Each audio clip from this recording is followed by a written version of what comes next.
Bondoso Deus, cremos, por isso aqui estamos.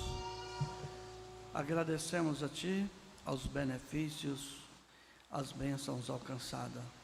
Que oportunidade louvável a nossa em poder falar contigo e ter a certeza que o Senhor nos ouve. Por isso, Pai, agradecemos ao Senhor por todos os benefícios que o Senhor nos tem dado, a oportunidade que o Senhor nos concede para que juntos possamos buscar a Sua presença e Te adorar na beleza da Sua santidade. Os hinos que foram ministrados, Pai, seja para exaltar o Teu nome e que Teus filhos e Suas filhas sejam gratas no coração por esta oportunidade única que é adorá-lo na beleza da Sua santidade. Oramos por cada pessoa aqui presente, por cada um daqueles que nos acompanham. Rogamos que a bênção do Senhor seja sobre cada um, porque Tu conheces a necessidade. Portanto, Pai, cura o enfermo, liberta o oprimido, restaura as vidas que precisam serem restauradas e que as nossas vidas estejam no altar, porque nós estamos vivendo os últimos momentos da história do ser humano aqui na terra. Haverá um arrebatamento. Teus filhos e filhas que estão com suas vidas no altar irá desfrutar daquela mesa de quilômetros e quilômetros de distância, aonde o Senhor enxugará todas as nossas lágrimas. Mas do outro lado a decepção será muito grande. Muitos entrarão na grande tribulação e as coisas vão ter um desenvolver muito complicado. Portanto, Senhor, tenha misericórdia de nós. Dá-nos um coração que Te agrada, Senhor, e que possamos conhecer-Te, porque conhecê-lo é vida. Em nome do Senhor Jesus Cristo te pedimos por amor do Teu nome. Amém e amém. Pode assentarem-se. Estamos gratos a Deus por mais essa oportunidade, aos irmãos e irmãs que nos acompanham pela transmissão.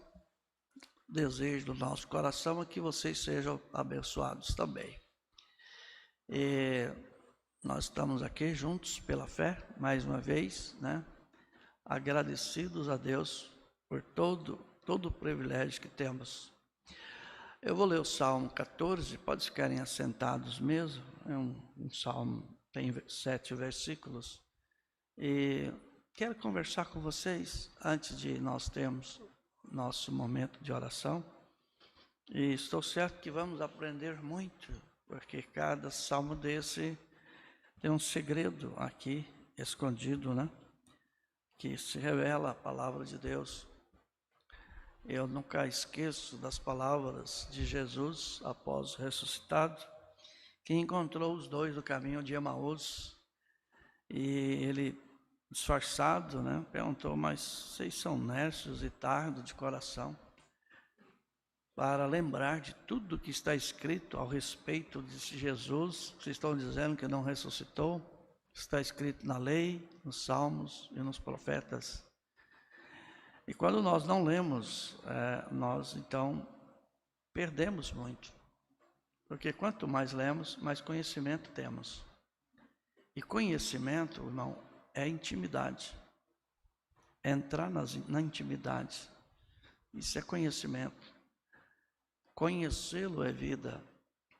É a terceiro degrau da estatura de um varão perfeito. Fé, virtude, conhecimento. Conhecimento é ter intimidade com Deus. O profeta vem e nos ensina que conhecê-lo é vida. Não é verdade? Então, nós precisamos estar assim mais fundamentados, conhecer quem é Jesus, ver Ele em toda a Bíblia, né? Salmos, na lei e nos profetas. É muito, muito tremendo quando você lê os Salmos e vê Ele aqui, né? Você vai para a lei e você vê Ele. Mudando o sacerdócio, necessariamente se faz mudança de leis. Então você vê Ele ordenando tudo, colocando a coisa em ordem. nem uma vírgula, nem um tio será omitido. Tudo cumpriu nele. Aí ele vem e mostra, olha, mudou o sacerdócio, agora muda a lei. Lá foi dito aos antigos, é assim, mas agora eu, pronome pessoal, vos digo, é assim. Então é muito importante quando nós examinamos as Escrituras, porque quando nós examinamos ela, então nós temos a vida eterna. Agora, às vezes a gente ainda não assimilou bem o que é a vida eterna. Vida eterna nós vivemos um para o outro. Os santos devem contar com os outros em suas necessidades. Dar oportunidade para aquele que ainda não está vivendo a vida eterna viver. Porque se nós amamos, mas nós negamos, nós não cuidamos dos domésticos na fé, a Bíblia diz que então nós somos pior que os infiéis. Então nós precisamos de conhecê-lo. Ele se doou por mim, se doou por você. Nós temos que aprender a se doar uns pelos outros. Amém? É muito gostoso quando você entra véu adentro. Quando se entra véu adentro, então você come do maná da panela dourada. Fora do pátio, você tem até companheirismo. Aqui dentro das portas, você até pode ter entrado a casa. Aí você vem até o altar. Mas você precisa de entrar véu adentro. Então você sai do pátio, entra no átrio, mas tem que vir até o lugar santíssimo para comer do maná da panela dourada, ter intimidade com Deus, conhecê-lo. E conhecereis a verdade, e a verdade, ou seja, ter intimidade com Ele. Ter momento a sós, de poder falar com Ele e Ele falar aos seus ouvidos. O casal, quando está apaixonado, ele fala o ouvido dela. E ela fala o ouvido dele. Eles se sussurram um para o outro. Então Cristo é apaixonado pela igreja. E a igreja precisa se apaixonar por ele, né? Se doar. Então, a linguagem mais correta, se doar. Porque a história da Bíblia é a história da família. E nós, então, só estamos aptos para sermos filhos depois que passarmos o teste de ser servo. Porque todo filho tem prazer de servir, mas ele tem que ser aprovado primeiro. Enquanto é menino, a gente só é servo, mas depois que vem ser grande, aí então a gente passa a ser filho por adoção. Amém? Salmo 14, aqui vai tratar da corrupção do homem, é o contexto. É o Salmo de Davi, e sabe que os Salmos de Davi eram cantados, né? Cantados. Mas ele expressa assim que traz uma preocupação e ao mesmo tempo uma conscientização. Ele expressa assim: disse o nércio no seu coração, não há Deus. A que ponto pode chegar um ser humano com a ausência de Deus? Ele chega a dizer que não há Deus. Como se pode ter amizade com uma pessoa que não crê que Deus existe? Como se pode ter relacionamento com pessoas que não acreditam no Deus que você serve? Poderão dois andarem juntos se não estiverem de acordo? Amós faz essa pergunta no capítulo 3. Diz: têm se corrompido e fazem abomináveis em suas obras, não há ninguém que faça o bem.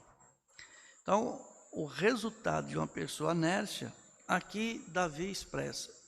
Por que ela se tornou nércia? Porque ela diz que não há Deus no coração. E chegar ao ponto de dizer, têm se corrompido e fazem-se abomináveis em suas obras, não há ninguém que faça o bem. Então, quando se tem amizade com essa gente, quando se tem companheirismo com essa gente, se desce ao mesmo nível. Boas pessoas. boas mulheres, bons homens, por ter amizades ruins, levaram-na a afastar do caminho do Senhor e tornarem-se nércias. No verso 2 ele diz: o Senhor olhou desde o céu para os filhos dos homens, para ver se havia algum que tivesse entendimento, buscava a Deus. Nós voltarmos lá em Gênesis capítulo 6, nós vamos ver que nos dias de Noé, Deus só encontrou Noé justo. Lá nos dias de Abraão, a Bíblia diz que Deus encontrou um justo, Abraão. E Deus está em busca destes homens, dessas mulheres que fazem a diferença. Veja, o Senhor olhou desde o céu para os filhos dos homens, para ver se havia algum que tivesse entendimento e buscasse a Deus. Se você lê Ezequiel, ele vai falar que o homem do tinteiro saiu para marcar as pessoas. Então veja que a Bíblia Deus tem um compromisso tão grande com os filhos e filhas, que ele desce. Ele desceu lá em Gênesis para ver a situação de Sodoma e Gomorra. E ele está aqui, ele prometeu estar aqui nessa noite. No verso 3, ele expressa: desviaram-se todos e juntamente se fizeram imundos. Não há quem faça o bem, não há sequer um. Quando a pessoa chega a esse estado de inércio, que nós vamos ver logo na frente, que é ignorante, estúpido, e que o irmão Brana teve até temor em expressar, falou assim: eu não quero dizer inércio, porque a palavra inércia leva até a questão de ser louco, e Jesus disse para não chamar ninguém de louco. Então ele aplica e diz assim: então vamos dizer assim, que elas agem como louco. Uma expressão que Jó usou com a sua esposa: como uma louca falas tu. Ele não disse você é uma louca ao dizer isso. Ele disse: como uma louca falas tu. Ele não chamou ela de louca, não chamou ela de inércia, não chamou ela de ignorante, não chamou ela de estúpida. Que infelizmente algumas pessoas têm essa infelicidade de, quando não concordar com alguém, usar palavras que ela pode entristecer o Espírito Santo e sofrer com tais palavras, porque Deus trará ambos a julgamento. Então ele disse no 4, não terão conhecimentos que praticam iniquidade. Então não terão intimidade quem pratica a iniquidade, porque comete um pecado consciente. Não terão conhecimentos que praticam a iniquidade, os quais comem o meu povo como se comessem pão e não invocam ao Senhor. As Escrituras é muito clara em dizer que há uma classe de pastores que comem a lã das ovelhas. A Bíblia é clara. A Bíblia é clara esse tipo de pastores, que eles vão enjoar como cães. Mas a Bíblia também, o mesmo Jeremias disse: mas vos darei pastores segundo o meu coração, que vos apacentarão. Então nós precisamos olhar o centro das Escrituras e cuidar com as nossas expressões. Aí no 5 ele disse: ali acharam em grande pavor, porque Deus está na congregação dos justos. Você crê que é uma pessoa justa?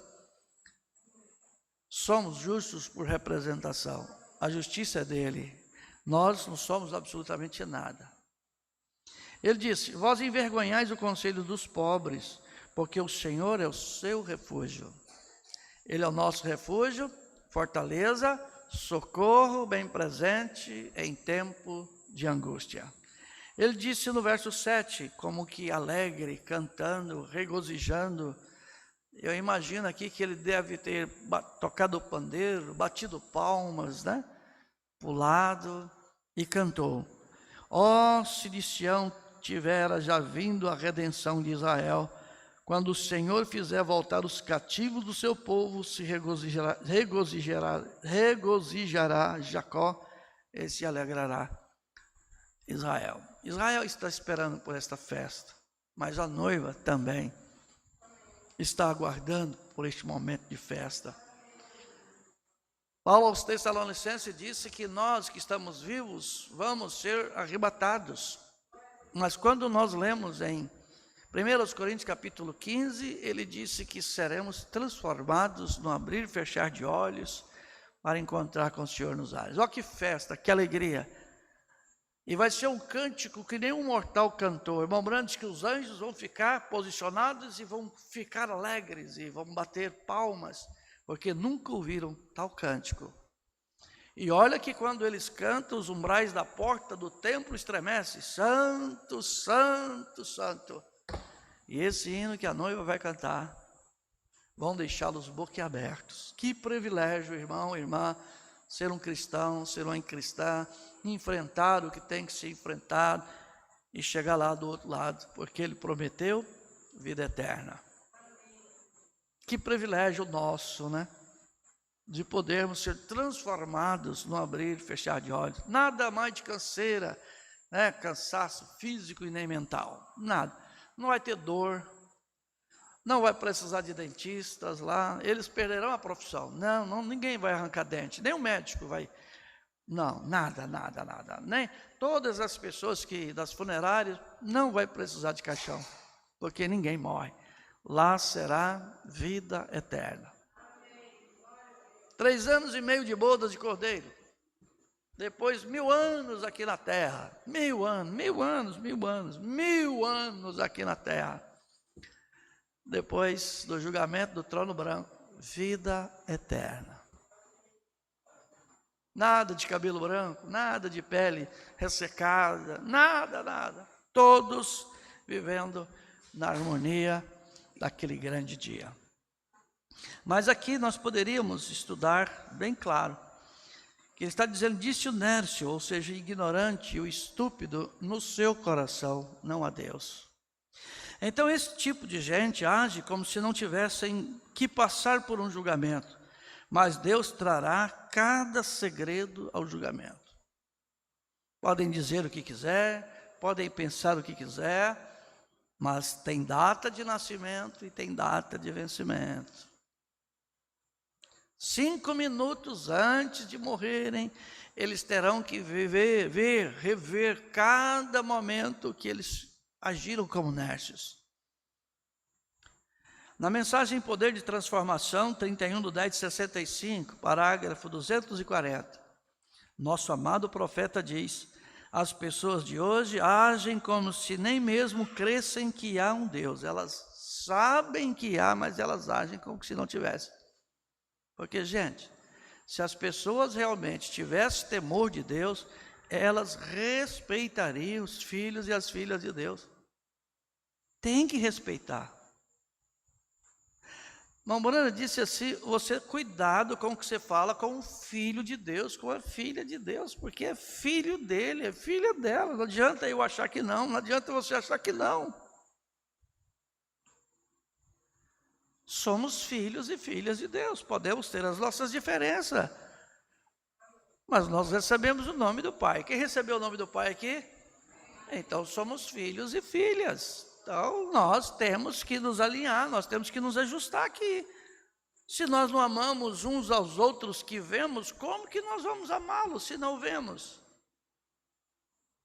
Então veja, agora eu não quero chamá-los de nércios, mas agem como se fossem, porque o Salmo 14:1 diz, disseram os nércios do seu coração não a Deus. Não se deveria chamar uma pessoa de nércio, porém elas certamente agem como se fossem, porque elas agem como se não houvessem Deus. A palavra de Deus é simplesmente ignorada. Sabe, é muito fácil de ignorar a palavra. É quando nós sabemos o que está certo e não fazemos o certo, nós estamos ignorando. É como nós ultrapassar o sinal vermelho, está dizendo que nós não podemos ultrapassar, mas nós ignoramos e ultrapassamos. Quer dizer, eu não faço isso, a menos que eu estiver num lugar que eu não confio, é uma história. Depois de olhar para um lado, para o outro, como eu já tive em capitais, tem lugares que não tem como separar. É melhor pagar a multa, por risco que você corre. Mas ultrapassou o sinal vermelho, se paga a multa. Então, veja bem, nós precisamos estar atentos. Nós precisamos estar atentos. Na mensagem O Poder de Deus para Transformar, pregada em 11/9/65, parágrafo 176, nosso profeta diz assim: então você vê onde estamos hoje, como se não houvesse em Deus. Eles dizem, bom, eu pertenço à igreja tal, e eu pertenço a outra igreja e toda coisa. A Bíblia é uma grande piada para muitos deles que estão em muitas igrejas. Nossa igreja sabe para onde estão indo? Sim, diretamente para o inferno. E diretamente em seu caminho, diretamente através da ciência e cultura, seminários teológicos e coisas, simplesmente o soprando pelo caminho. O Espírito Santo não tem uma chance para dar uma revelação em nada, porque o seminário tem cortado tudo isso. A teologia tem cortado tudo isso, o credo e o dogma tem ignorado quem é Deus. Mas o Filho de Deus, a Filha de Deus pode dizer, eu sei em quem eu tenho crido, e eu sei que o meu Redentor vive com os meus olhos, eu verei. Então no verso 2 diz, o Senhor olhou desde os céus para os filhos dos homens, para ver se havia algum que tivesse entendimento e buscasse a Deus. Mensagem, um verdadeiro sinal que se deixa passar por alto, 260. Seja o que for que você faça, não se esqueça das minhas palavras. Irmão, irmã, não deixe a âncora. Meu barco vai navegando pelas ondas deste mar. As ondas já se levantam, querendo tragar minha nau. Mas eu tenho uma âncora em que eu posso confiar. Esta âncora é Jesus, veio para me salvar. Minha âncora é Jesus, minha âncora é Jesus. Vem os ventos, vem as ondas, tempestade, o que vier, meu barco vai navegando, viajando pela fé. Não deixe esta âncora. Deus, então, por favor, tome uma caneta de ferro e grave isto em seus corações, de modo que não se esqueça disso. Irmão, irmã, não se esqueça disso, assim diz o Senhor. Retome a Deus com todo o seu coração, volte para a palavra. Não se filie em emoção, não confie na sua emoção, ou na sensação, ou qualquer coisa, mas busque a Deus com tudo que está em você, até que algo aconteça. Aleluia! E aconteça a você que você deseje corrigir-se, que você deseje ser pio, que você tema a Deus, que você deseje viver corretamente. Faça isso, não se esqueça disso, porque nós estamos no tempo do fim. E no 3 ele diz, desviam-se todos juntamente e fizeram-se imundo, não há quem faça o bem, não há sequer um. Eclesiastes capítulo 7, Salomão escreve, Eclesiastes 7, 29, eis que aqui o que eu tão somente achei, que Deus fez o homem reto, porém eles, em uma versão diz, buscaram muitas invenções, e outra diz, buscaram muita astúcia. As pessoas não estão mais espirituais, elas estão espertas, elas estão astutas. Elas estão à procura de invenções, elas estão inventando muita coisa. Mas um cristão, uma cristã, sabe que Jesus Cristo é o mesmo ontem, hoje e eternamente, e que Ele tem o cuidado de nós. Amém? No 4 ele diz, não terão conhecimento os que praticam a iniquidade, os quais comem meu povo como se comessem pão e não invocam ao Senhor. Romanos capítulo 1. Abre sua Bíblia. O tempo vai passando, né? Que a gente já... Meu Deus, tão rápido. Romanos capítulo 1, lá no Novo Testamento. Lá, Romanos capítulo 1. Olha aqui o que Paulo escreve sobre essas pessoas. Que elas praticam, que não têm conhecimento e que praticam a iniquidade, né? Os quais comem o meu povo como se comessem pão e não invocam ao Senhor. Um palavreado que Davi usa como uma força de expressão de um abuso, né? Algo parecido.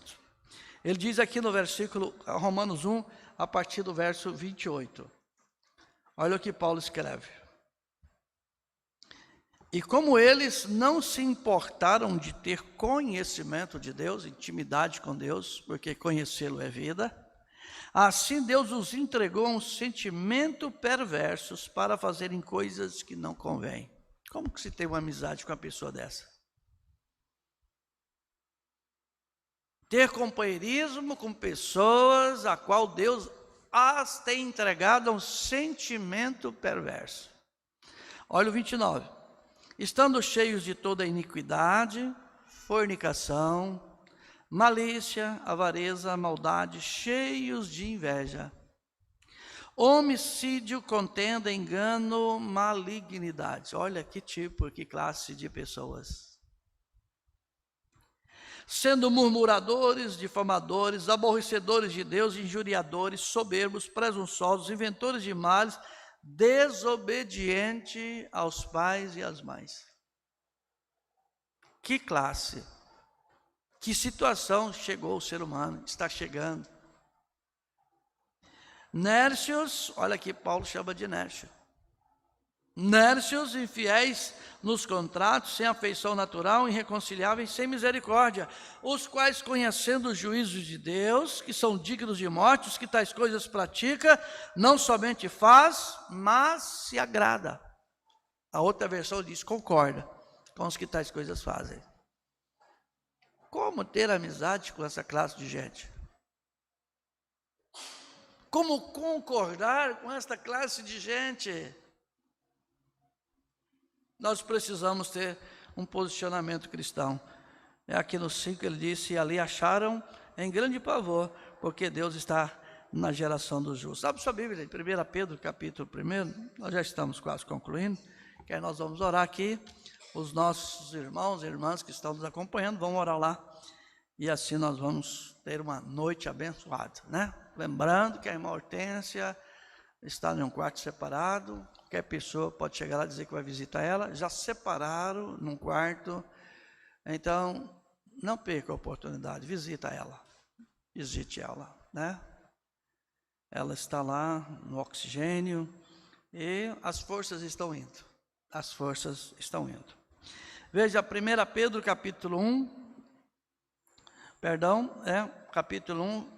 capítulo 2, verso 9. Verso 9 ao 11. Encontraram? Olha o que Pedro escreve, irmão, para nós. Eu creio que ele escreveu isso aqui para mim. Essa escritura aqui foi escrita para mim. Você crê que foi para você? Mas vós sois a geração eleita, o sacerdócio real, a nação santa, o povo adquirido para que anunciei as virtudes daquele que vos chamou das trevas para maravilhosa luz. Jesus não disse que vós sois a luz do mundo? Quem crê que é a luz do mundo aqui? E a luz do justo é como a luz da aurora, que vai brilhando mais e mais, até ser dia perfeito. Louvado seja Deus. Ele diz, vós que em outro tempo não erais povo, não éramos nada, éramos gentios, nada. Mas agora sois povo de Deus, que não tinham alcançado misericórdia, mas agora alcançastes misericórdia. Jesus disse, misericórdia, quero. Amados, peço-vos como a peregrinos e forasteiros, que vos abstenciais da concupiscências carnais que combatem contra a alma, tendo o vosso viver honesto entre os gentios. Está vendo que é para os gentios? Para que naquilo em que falam mal de vós, como de malfeitores, glorifiquem a Deus no dia da visitação, pelas boas obras que em vós observam. Você pode olhar para quem está ao seu lado e dizer, eles podem até não acreditar em você, mas Ele está olhando suas obras. E as suas obras justas trará juízos para Ele naquele dia. Então não importa o que dizem ao seu respeito, diga: eu sei que meu Redentor vive. Bondoso Deus, esta é a sua palavra. E passará os céus e a terra, mas a palavra do Senhor não passa. O Senhor prometeu que tem aqui nesta geração, eu vou dizer que tem aqui nesta cidade, um povo zeloso e de boas obras, o qual fazemos parte desse povo que recebeu o seu nome, que nos entendem mal, que falam, pode pensar o que quiser ao nosso respeito. O importante é a certeza que temos da vida eterna. Então nós oramos por cada um daqueles que não concordam conosco, nós oramos que o Senhor os abençoe, que o Senhor os ajude, e que o Senhor fortaleça, e que nunca deixe faltar na vida de cada um deles e delas. Mas, Pai, queremos e estamos aqui para testemunhar que o Senhor vive, e vive para todos sempre, não ali e nem lá, mas o Senhor vive aqui em nossos corações. Sela isso na minha vida, sela isso na vida do meu irmão e da minha irmã, porque Tu prometeu estar conosco todos os dias, até a consumação dos séculos. E isso eu agradeço de coração, porque eu acredito em Suas promessas. Em nome do Senhor Jesus Cristo, nós Te agradecemos. Amém, amém.